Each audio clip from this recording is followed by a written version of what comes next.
like I said, we kept this paradigm, this reductionist paradigm that all will be understood through observing the physical world. And science, in a way, did sort of evolve because our tools evolved and we were allowed to observe the physical world in higher detail, much higher detail.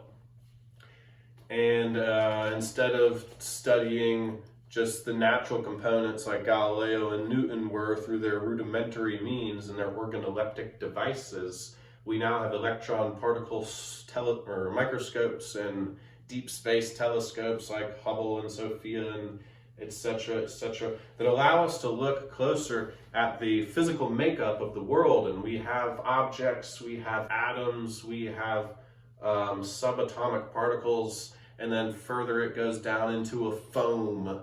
And what is the foam? It is oscillating light energy. So by the time science evolves, we are able to scrutinize things a little bit closer, and instead of just atomic scientists working with the presupposition that the atom is the fundamental component of reality, we have figured out that actually the fundamental component of reality is lesser than an atom. It's what atoms are made up of, supposedly the fundamental component. The fundamental physical component, which is a subset of a larger non-physical component.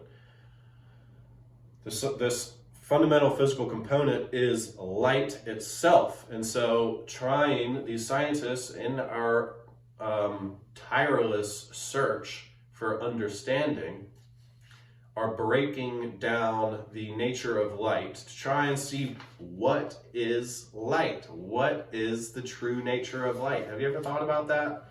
Nobody thinks that everything around them is just light shining and different vibrations and different frequencies which give off different shape and color, but that is truly what this is. This is a world made of light, and I think this concept of how all matter is fundamentally light and how we can understand the universe, very important, because as it says in the book of probably all of them, Matthew, Mark, Luke, and John, and a bunch of others, is that God is light.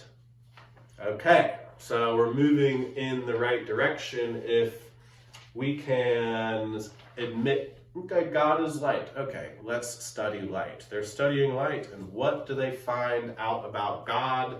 What do they find out about light? Well, it is, they found out that the universe is really mysterious, and we still can't get to a true overarching unified field theory by studying the physical phenomena. And I'll explain, because it's a very famous experiment, and it is probably one of the capstone research projects into the nature of reality and into the nature of light in modern times, which happened in the 1940s, 1945, something like that.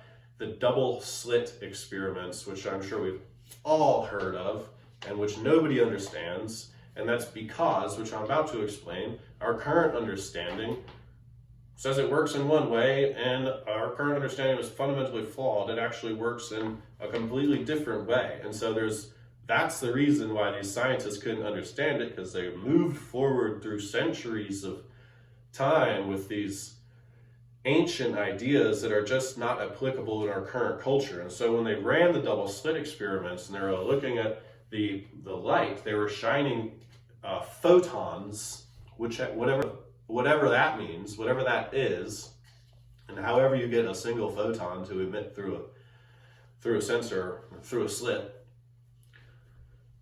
We have these photons, which are packets of light energy, is the best way to understand them. Photonic energy. Fired them through a slit to see how they would behave as they came out the other side of the slit. Now, this was supposed to shed some awareness into the constitution of light itself. And what they discovered is that light is rather enigmatic.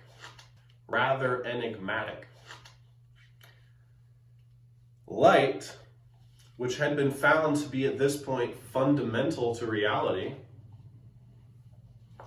light,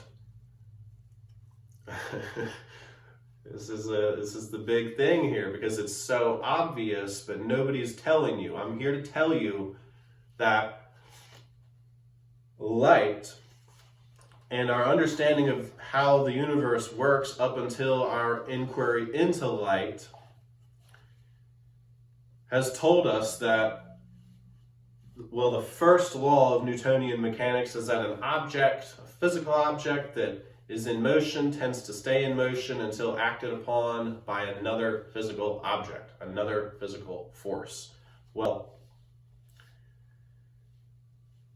these double slit experiments emphatically state, through their experimental nature,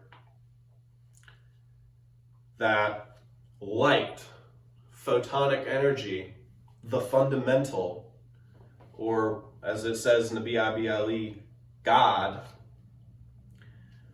does not obey the very first law of Newtonian mechanics. Light, matter, the fundamental, does not obey the first law of Newtonian mechanics. There is a change occurring to the photonic, it doesn't obey because